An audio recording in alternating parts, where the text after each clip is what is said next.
आपको एक बेटी विवाह गीत सुनाने जा रही हूँ। ध्यान से सुनिएगा, पूरा सुनिएगा तभी आनंद आएगा। और सुनने के बाद लाइक, शेयर और सब्सक्राइब जरूर से जरूर करिएगा। अरइल कुआ नाक करइल माटी, अरे अरइल कुआ नाक करइल माटी, अरे मथुरा का रहला को हर रे ललनवा, अरे मथुरा का रहला को हर रे ललनवा।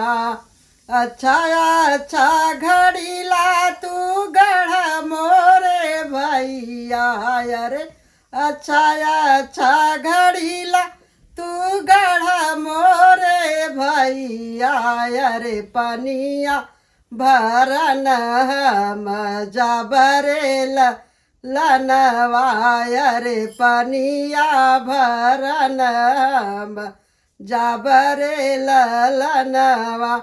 चारोरी छप भैया चारी चिरैया, अरे चारोरी छप भैया चारी चिरैया, अरे बिचवा में छप दुई मोर रे ललनवा, अरे बिचवा में छप दुई मोर रे ललनवा।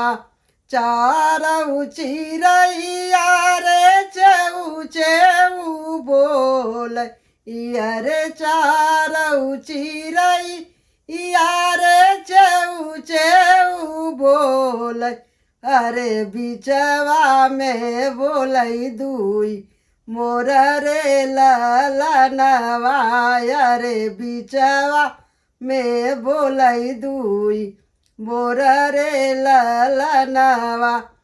एक बान गईली दुई बान गईली, अरे एक बान गईली, अरे दुई बान गईली, अरे तीसरे में गंगा जी का करार रे ललनवा, अरे तीसरे में गंगा का किनार रे ललनवा।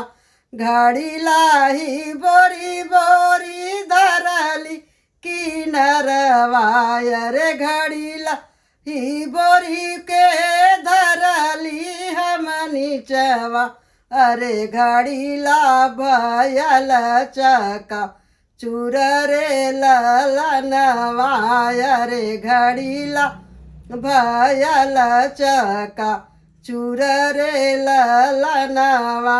छोट की नदिया रे ननवई का बैर, न छोट की नदिया रे ननवई का बैर, अरे सासुआ गेलैया लगाई रे ललनवा, अरे सासुआ गेलैया लगाई रे ललनवा। तोरा बाहू हई माता गरबी गुमानी, अरे तोरी बाहू हई माता गरबी गुमानी, अरे घड़ी ला फोरली चका चूर रे ललनवा, अरे घड़ी ला फोरली चका चूर रे ललनवा। खेत गोड़ियले कुदार धमकवले, अरे खेत गोड़ियले कुदारी धमकवले, अरे तोरा बाहू हई बेटा गरभी गुमानी, अरे तोरा बाहू हई बेटा गरभी गुमानी।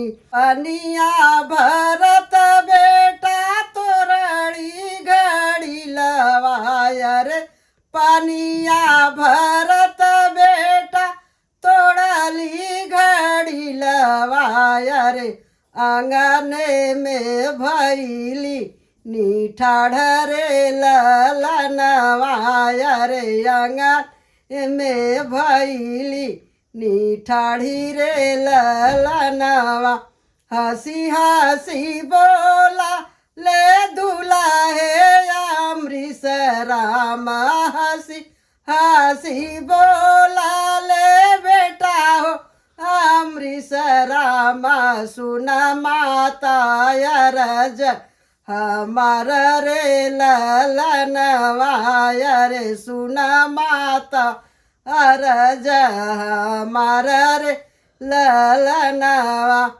पनिया भरत माता टूटल घड़ी लवाय रे पनिया भरत माता टूटल घड़ी लवा अरे मोरी धन जिनी उद बसरे लनवा रे मोर धन जिनी उद बसरे लनवा।